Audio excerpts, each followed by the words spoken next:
आज मेरी बहुत देर तक हंसी नहीं रुकी एक बात सुनने के बाद, और मैं अब तक भी बड़ी मुश्किल से कंट्रोल करके ये वीडियो बनाने की कोशिश कर रहा हूँ कि मेरे पास एक काउंसलिंग आई, और किस्मत ऐसी रही कि उसके बाद बैक टू बैक तीनों चारों काउंसलिंग जो थी कल की डेट भी वो ऐसी हुई कि मेरा हंसी के कारण है ना, कल से और अब तक है ना, मजाक खराब कर रखा है। खैर जो भी है। और उसके बाद मुझे कुछ वीडियोस भी भेजे गए जहां पे मैंने देखा कि कुछ वकील साहब ये कह रहे हैं कि एविडेंस शुरू में मत लगाइए, बाद में लगाइए, केस जब बिल्कुल लास्ट स्टेज पे आ जाता है तब अपने एविडेंसेस प्रेजेंट कीजिए।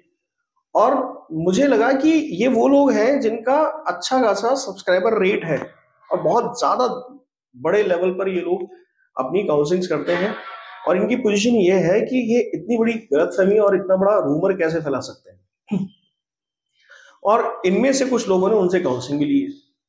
और दिक्कत की बात यह है कि कानून को समझे बगैर ये बात खिचड़ी करके समझा देते हैं।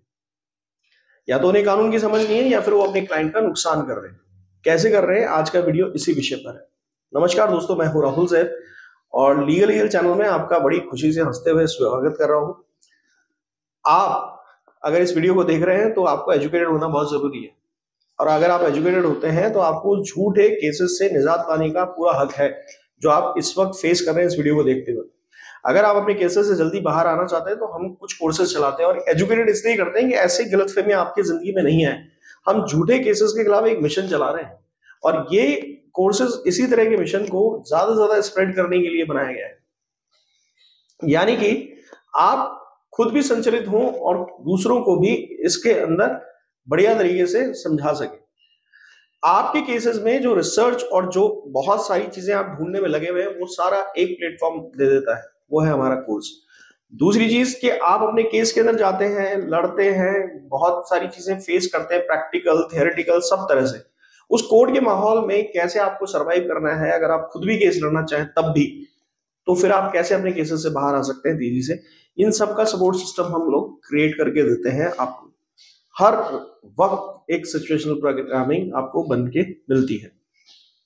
तो आप अगर इस तरह से तेजी से अपना केस लड़ना चाहते हैं, जैसा कि आपसे पहले ज्वाइन किए हुए लोगों ने, बहुत कॉन्फिडेंट है, स्ट्रांग है, अपना केस बहुत अच्छे तरीके से लड़ रहे हैं, फेस कर रहे हैं, और डर नहीं है, मजे में। तो अगर आप ऐसा चाहते हैं तो दिए गए व्हाट्सएप नंबर पे अपनी जो डिटेल्स हैं वो मांग लीजिए और ज्वाइन कीजिए। आप किसी कानूनी समस्या में समाधान चाहते हैं और आपको लगता है कि मैं एक उपयुक्त व्यक्ति हूं, तो जरूर समाधान लीजिए।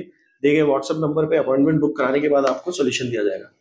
आप इस वीडियो को देखकर अगर खुश हो जाए तो लाइक शेयर सब्सक्राइब जरूर कर दीजिएगा। एविडेंस क्या होता है?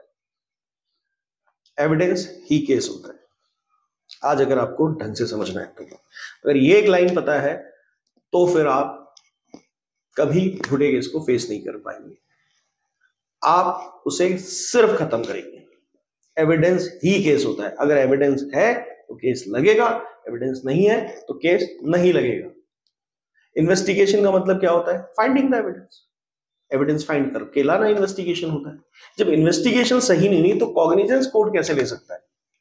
एक आधी अधूरी इन्वेस्टिगेशन पे कोर्ट को राइट ही नहीं है कॉग्निजेंस लेने का, मगर लिया जाता है इसलिए क्योंकि आपको ये बात नहीं पता। तो एविडेंस पेश कब किया जाए? देखिए साहब, जब आप झूठा केस फेस कर रहे हैं तो सीधा अपना रिप्लाई बनाइए, एविडेंस से सपोर्टेड बनाइए, एनेक्शंस बनाइए और दे दीजिए कोर्ट को। नहीं, हमारे वकील साहब ने तो कहा कि अगर शुरुआत में दे देंगे तो फिर वो अपने एविडेंसेस को मैनिपुलेट कर देंगे। आप ये मान लीजिए कोई व्यक्ति आपके घर में जबरदस्ती घुस रहा है, सीसीटीवी फुटेज आपके पास है, तो क्या वो सीसीटीवी फुटेज को कहीं से डॉक्टरेट कर देगा, कोई जादू कर देगा कि वो घुस नहीं रहा है, या तो आया ही नहीं था, या अपने आप को ऐसे मैनेज कर देगा कि वो जाता हुआ दिखेगा, या वो हथियार लेके घुसा तो वो गायब कर देगा? ऐसा नहीं होता है। आपने नीली शर्ट पहन रखी थी, उसको पीली बोल देगा? ऐसा नहीं होता है। ये गड़बड़ ये है कि मजे की बात यह है कि सबसे डरावनी चीज बताने जा रहा हूं, वो मजे की बात की जगह जगह साथ के साथ वो आपके साथ सजा की भी चीज करेंगे। वो सजा की भी बात हो जाती है। सजा की बात कैसे हो जाती है कि लास्ट में जब आप क्रॉस एग्जामिनेशन के लिए, जो कि पता नहीं क्यों विद्वान वकील ऐसा बता देते हैं, कई विद्वान वकील हैं जो ऐसा बोलते हैं कि जब आपका क्रॉस एग्जामिनेशन होगा तब एविडेंस आपको बताइएगा। उस वक्त क्रॉस एग्जामिनेशन के बीच में या बाद में अगर आप एविडेंस दिखाने लगेंगे तो कोर्ट आपको मौका ही नहीं देगा। सामने वाला वकील का देगा, साहब ये जब एविडेंस पहले नहीं देंगे तो अब देने से कोई फायदा ही नहीं है, इनको एडमिसिबल ही नहीं माना जाए। जी हाँ, यही होता है। जिस वकील को आपको केस हरवाना है या तो नासमझी में हरवा रहे हैं या पता नहीं इंटेंशन उनकी क्या है, वो ये गलती करते हैं। अगर एविडेंस आपके पास है तो अपने रिप्लाई के साथ लगा दीजिए। साहब मैंने रिप्लाई के साथ नहीं लगाए, अब क्या करूं? एक एफिडेविट दीजिए जिसको छोटा मोटा उसके अंदर अपनी गलती भी मान लीजिए कि साहब मुझे उस टाइम सूचित नहीं था कि एविडेंस उस टाइम लगाया जाता है, अब मैं लगा देता हूं। आप एक एफिडेविट के साथ उन्हें दे दीजिए। जब आप एविडेंस नहीं लगाते हैं, इसीलिए आपके झूठे केसेस या तो आप पर हावी रहते हैं और लंबे चलते हैं। तो इनके लंबे नहीं चलने देने या हावी नहीं होने की वजह से ये फायदा मिलता है। प्रैक्टिकल फायदा क्या होता है? देखिए, दो फायदे होते हैं।